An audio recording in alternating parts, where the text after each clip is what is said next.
What's up, everybody? Today I wanted to talk about a somewhat controversial topic, and that is guest characters such as Spawn and Sub-Zero crossing over into Injustice 2. Now, I see the topic of guest characters pop up on Twitter, YouTube, forums, and everywhere, and recently I've seen quite a few YouTube videos of people speaking out against guest characters, saying it's a bad idea, or it's a stupid idea, horrible idea, everything like that. And today I wanted to give my opinion on whether I think it's a good thing or a bad thing for guests to be included in this game. And in the end, you guys can share your opinion on guest characters such as Spawn and Sub-Zero and Injustice 2. And if you change your mind about it while watching this video, be sure to let me know in the comments below. And what is your current opinion on guest characters? If we can get this video 300 likes, then I'll be sure to upload another Injustice 2 discussion video as soon as this week. So let's talk about the various reasons why I think it's a good thing and why I think it's a bad thing. First of all, Injustice 2 currently doesn't need guests at all.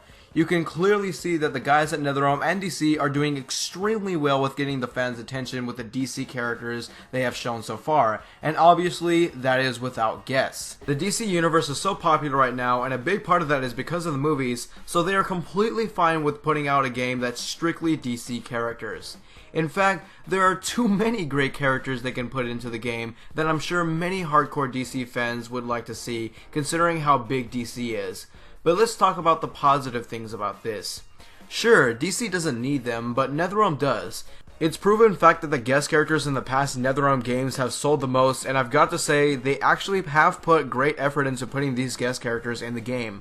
Most of the time, the way they're portrayed in the game is spot on to the source material, and that's when it's done right.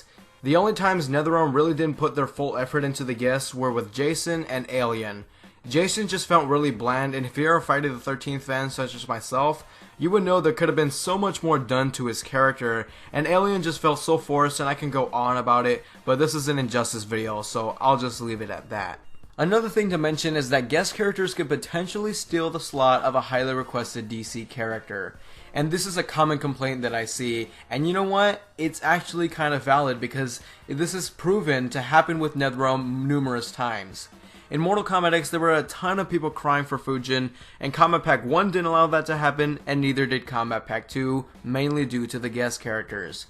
Injustice 1 had the perfect opportunity to add Red Hood, as fans cried for him as well, but Scorpion took that one slot and Red Hood ended up missing out on that game, and fans were very pissed, and he could have easily replaced Scorpion. So let's say Deathstroke is not on the main roster and he ends up being the most demanded DLC character, and then boom, NetherRealm gives us Johnny Cage. Like, yeah, he's gonna look cool and all, but they completely ignored what was more demanded to the DC fans, and it just shows that they're doing it for money, which obviously looks so bad on NetherRealm, as they will seem to continue their mistakes that they did in the previous games. However, so far we currently don't know how many guests in total will be in Injustice 2, but what we do know is that Sub-Zero and Spawn are definitely gonna make it into the game. Though not confirmed, we know in our right minds that they're gonna make it into the game. And that's only 2 third-party characters, and honestly, if you were to ask me, it's not that bad, especially if you look at Spawn, who is a comic book character being included in a game that's filled with comic book characters, and from that, he definitely perfectly fits the game. As for Sub-Zero, people have said, hey, if I wanted to play a Sub-Zero, I would pop in MK9 or MKX to know how awesome the character is. He doesn't need to be included in this game to remind me how awesome he is, especially if he's going to be censored down, considering there won't be any fatalities or brutalities in the game. Going back to Spawn, there really hasn't been any recent games about him to really show him off and for him to stand out and show how awesome he is. And as a comic book character, one way to show off the greatness of his character is in a comic book game, and that's exactly what Injustice 2 is. So in my opinion, Spawn is more or less deserving to be included in here, and Sub-Zero really isn't, but he would still be a really cool addition to the game. No pun intended. So that's really only one character that isn't really needed, and let's admit, one character can't hurt. And that's what I really think about the guest characters right now, and I'm neutral about it. I understand both sides of the argument, but how do you feel about this? Are you opposed to guests completely? Are you opposed to guests but are open to the inclusion of certain ones? Are you guys open to their inclusion completely, or are you guys like me, who doesn't really care if they get included or not, and are just neutral to the subject in general? Post your opinions down below.